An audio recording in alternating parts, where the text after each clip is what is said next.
नमस्कार दोस्तों, wisdom from Sai Baba channel में आपका बहुत बहुत स्वागत है।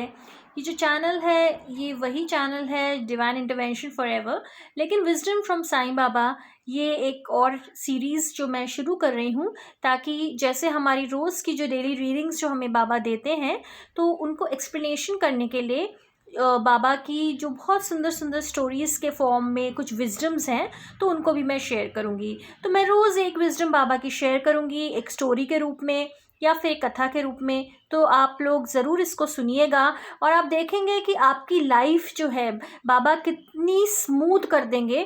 तो ये रही विजडम फ्रॉम साईं बाबा, ये आप देख सकते हैं। तो इसी से मैं विजडम लूँगी साईं बाबा का। अब जो पहला जो मेरे समक्ष जो चैप्टर आ रहा है दोस्तों, वो है द डिस्कवरी। तो द डिस्कवरी आने के पहले एक बार हम साईं बाबा का इंट्रोडक्शन ज़रूर पढ़ेंगे। तो जो लोग भी अगर साईं बाबा से अवगत नहीं हैं, ये अंग्रेज़ी में है तो मैं इंग्लिश में पढ़ूंगी। तो हम इन बाबा को जानने की कोशिश करते हैं सबसे पहले। तो अभी मैं शुरू करती हूँ ओम साई राम बाबा का नाम लेकर। Sai Baba of Shirdi is one of the most well-known spiritual masters of India. He belongs to the brotherhood of saints that crossed the barriers of caste and creed and spoke the universal language of love. तो जैसे दोस्तों इन्होंने कहा कि सबसे अच्छे बाबा जो थे वेल नोन स्पिरिचुअल मास्टर्स थे इंडिया के, और वो क्योंकि एक भाईचारे में रहते थे सेंट्स के यानी साधुओं के, और उनके यहाँ पर जाति धर्म किसी भी चीज़ का कोई महत्व नहीं था। वो सिर्फ एक ही लैंग्वेज पढ़ते थे जो कि था प्रेम यानी कि love. He conveyed this message through words actions and visions. और उनके जितने भी मैसेजेस होते थे दोस्तों, उनके जो भी संदेश होते थे, या तो वो शब्दों से होते थे या फिर वो एक्शन से होते थे, एक्शन यानी कर्मों से होते थे, या फिर वो विजन्स देते थे। विजन्स मतलब सपनों में या कहीं पर भी कोई भी आपको थॉट आता था तो उसके through. Profound philosophy is not within the grasp of all, but Baba explained it in a simple and forthright way. तो बाबा ने बहुत ही सरल तरीके से अपनी जो फिलॉसफी थी यानी अपना जो दर्शन था यानी कि अपनी जो सोच थी वो सबको बताई। He fulfilled it in a simple and forthright way and his mission on earth and touched the lives of millions of people. तो जैसे हम सब जानते हैं कि बाबा जो इस मिशन पे आए थे ज़िंदगी के, जो इस धरती पर आए थे बाबा, तो उन्होंने कितने लाखों करोड़ों लोगों की ज़िंदगी को प्रभावित किया। Baba's origins are unknown. He did not disclose where did he come from. तो बाबा की जो यात्रा है, कहाँ से बाबा आए, वो किसी को नहीं पता। Like Kabir, he chose not to classify himself as either Hindu और मुस्लिम। तो बाबा जो है वो अपने आप को किसी भी तरीके से क्लासीफाई नहीं करना चाहते, अपने आप को हिंदू या मुस्लिम में नहीं बांधना चाहते। He believed in the oneness of humanity and the equality of all religions. तो उन्होंने कहा कि भाई सबका मालिक एक। ईसाई भक्त तो बिल्कुल अवगत होंगे बाबा की इस कथनी से। बाबा ने कहा सबका मालिक एक, सारे धर्म एक समान हैं।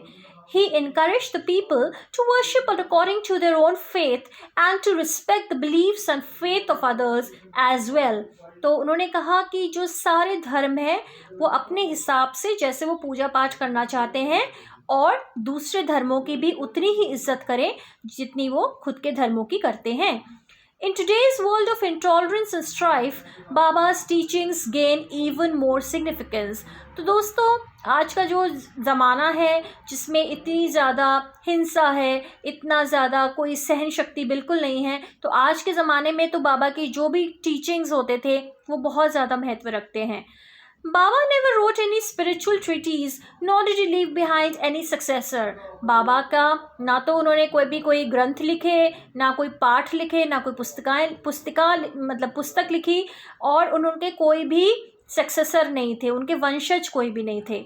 His life itself revealed the greatest truth. उनकी जो ज़िंदगी थी अपने आप में उसने बहुत ज़्यादा एक सच्चाई नज़र आती है। He had acquired the highest level of consciousness and his devotees experienced his miraculous powers. people today are skeptical of the concept of miracles, their belief in rational thinking often brings the phenomena under attack.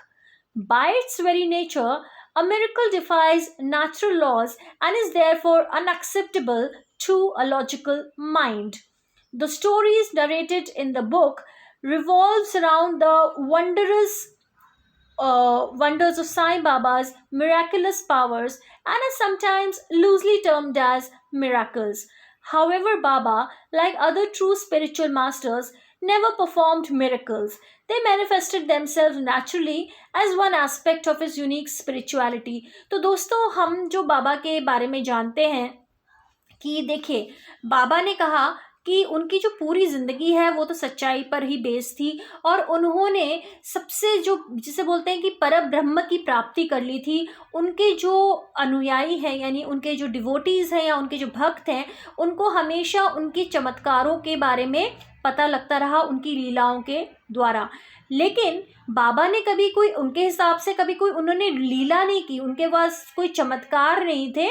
उन्होंने तो सिर्फ अपने अल्लाह को, अपने भगवान को हमेशा उनके अनुयायी बने रहे, उनको याद करते रहे और उनके भगवान का जो भी प्रसाद था वो लोगों को चमत्कार के रूप में नज़र आया। What are Sai Baba's guidance cards? अभी जो हम गाइडेंस कार्ड्स दोस्तों जो हम यहाँ पे रोज़ निकाल रहे हैं जो बाबा की रीडिंग्स में, तो साई बाबा ने कहा कि ये आपको सारी क्लैरिटी और सॉल्यूशंस देंगे depending on what you need. तो अच्छी तरह से जो रीडिंग्स हैं वो आप ज़रूर रोज़ आप देखें, जो मेरे चैनल पे रीडिंग्स मैं लाती हूँ आपके लिए। और बाबा आपको, आप विश्वास रखें मेरे दोस्तों, आप अगर ये चैनल आप सब्सक्राइब कीजिए, इसको ज़्यादा से ज़्यादा शेयर कीजिए। ये मैं इसलिए कह रही हूँ कि जो साईं बाबा हैं वो आप मेरे द्वारा आप तक पहुंचना चाहते हैं अपने मैसेजेस के थ्रू, तो आप ज़रूर उनके जो मैसेजेस हैं वो ज़रूर आप देखेंगे कि आपकी दिनचर्या में उनका कितना महत्व रहेगा। और आप रोज़ उन मैसेजेस को अगर फॉलो करेंगे, अपनी ज़िंदगी में इम्बाइब करेंगे, तो आपको अपने जीवन में ज़रूर एक सकारात्मक परिवर्तन मिलेगा। अब हम इस यात्रा को शुरुआत इसकी हम कर चुके हैं, विजडम की यात्रा। तो जो पहली जो मेरी एक यात्रा पे जो मेरा कार्ड आ रहा है वो है डिस्कवरी। तो दोस्तों अब मैं आपके लिए वो जो कार्ड है, सबसे पहले तो वो मैं आपके लिए निकालना चाहूँगी कि वो जो डिस्कवरी कार्ड है वो क्या है। तो बाबा ने मुझे प्रेरणा दी है कि मैं वो कार्ड निकालूं। अब डिस्कवरी दोस्तों हम जैसे जानते हैं, डिस्कवरी का मतलब क्या होता है? डिस्कवरी का मतलब होता है किसी भी चीज़ को जब हम ढूंढते हैं या कोई भी चीज़ जब हमें प्राप्त होती है, उसका मतलब होता है डिस्कवरी। तो जो बाबा हैं वो अपनी डिस्कवरी कार्ड से क्या कहना चाहते हैं, तो वो मैं आपको अभी बताऊंगी उसका मतलब। देखिए दोस्तों, ये आप देख रहे हैं डिस्कवरी कार्ड। तो हम लोग एक बार एनालाइज करते हैं कि डिस्कवरी कार्ड का मतलब क्या है, क्या मैसेजेस हैं डिस्कवरी कार्ड के। ठीक है, तो डिस्कवरी कार्ड ये आप पास से देख सकते हैं। इसमें एक मैसेज है, the world is your home, be happy wherever you are. तो डिस्कवरी कितना सुंदर इसका जो मैसेज है। और एक बार अगर हम डिटेल में जाएं कि डिस्कवरी कार्ड होता क्या है, इसका मतलब क्या है, देखिए दोस्तों, Chand Patil walk through the woods through his village of Dhoop, looking very dejected. It was 2 months since he had lost his mare while travelling to Aurangabad. He had searched high and low for her, but in vain. Finally, feeling totally depressed, he had decided to give up on the search. तो चांद पाटिल, अगर आपने सच्चरित्र पढ़ी होगी दोस्तों, तो आप जानते हैं कि एक बार वो जंगलों के थ्रू जा रहे थे एक धूप नाम के एक विलेज से, और वो बड़े ही परेशान थे, बड़े ही बेचारे सी उनकी हालत हो गई थी। 2 महीने से दोस्तों वो अपनी बकरी को ढूंढ रहे थे, और जब वो औरंगाबाद की तरफ जा रहे थे तो रास्ते में ही उनकी बकरी कहीं खो गई और उनको बहुत ही डिप्रेशन में वो आ गए और उन्होंने कहा कि भाई अब तो हम अपनी बकरी को ढूंढना बंद कर देते हैं। As Chand Patil sadly made his way home, he came upon a young fakir sitting at the foot of a tree, smoking a chillam. He wore a kafni and had a white scarf tied around his head. तो चांद पाटिल जैसे हमने क्या बताया, अरे मैं तो मायूस हो गया, मेरी तो बकरी मिल ही नहीं रही, तो वो वापस जाने लग गए। और जाने लग गए तो दोस्तों उनको क्या देखा उन्होंने देखा एक पेड़ है। पेड़ कौन सा? वो भी नीम का। और पेड़ के नीचे एक बहुत ही खूबसूरत नौजवान बैठा हुआ है दोस्तों। और वो क्या पी रहा है? वो पी रहा है चिलम। उसने पहनी हुई है कफनी और एक साफा उसने बांधा हुआ है सफेद रंग का अपने सिर के ऊपर।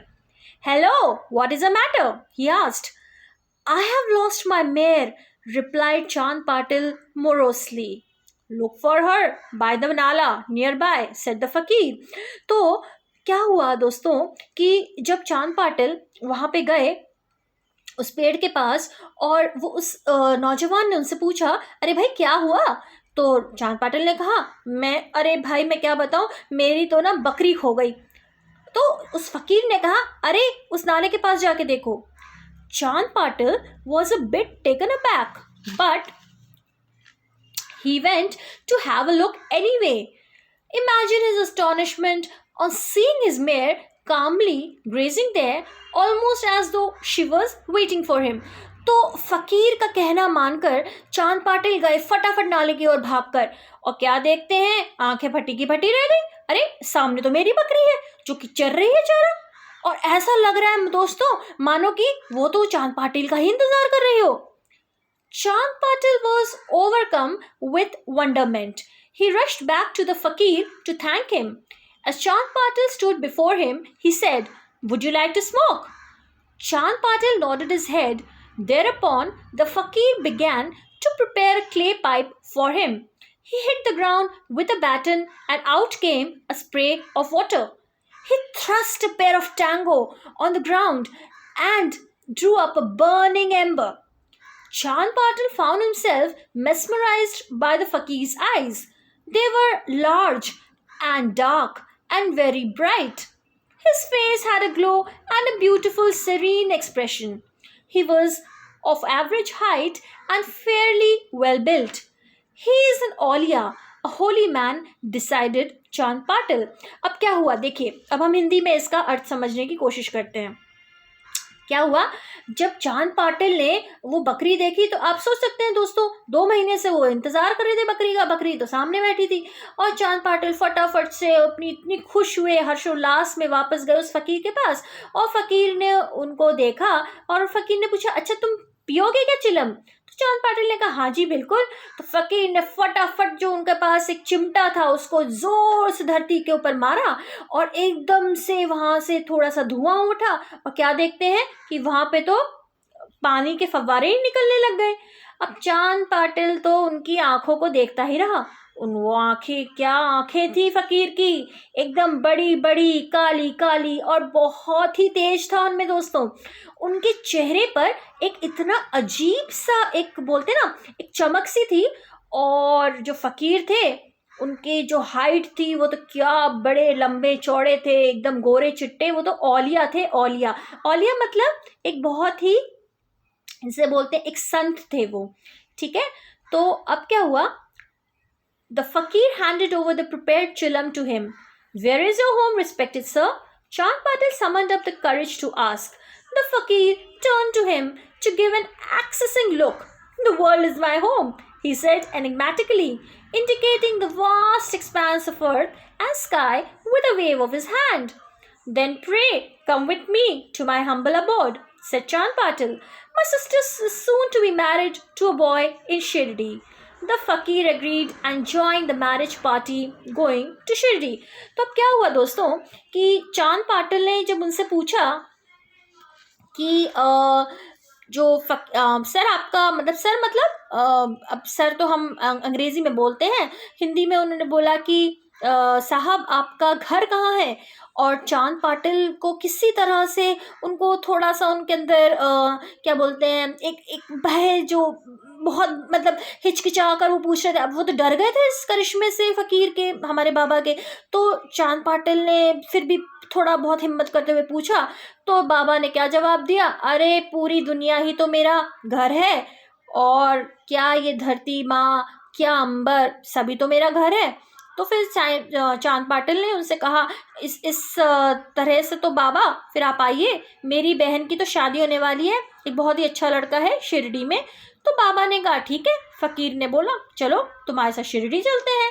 तो दोस्तों यहीं पर हमारी जो विजडम की पहली स्टोरी थी डिस्कवरी कार्ड को लेके, अब हम उनका समापन करते हैं।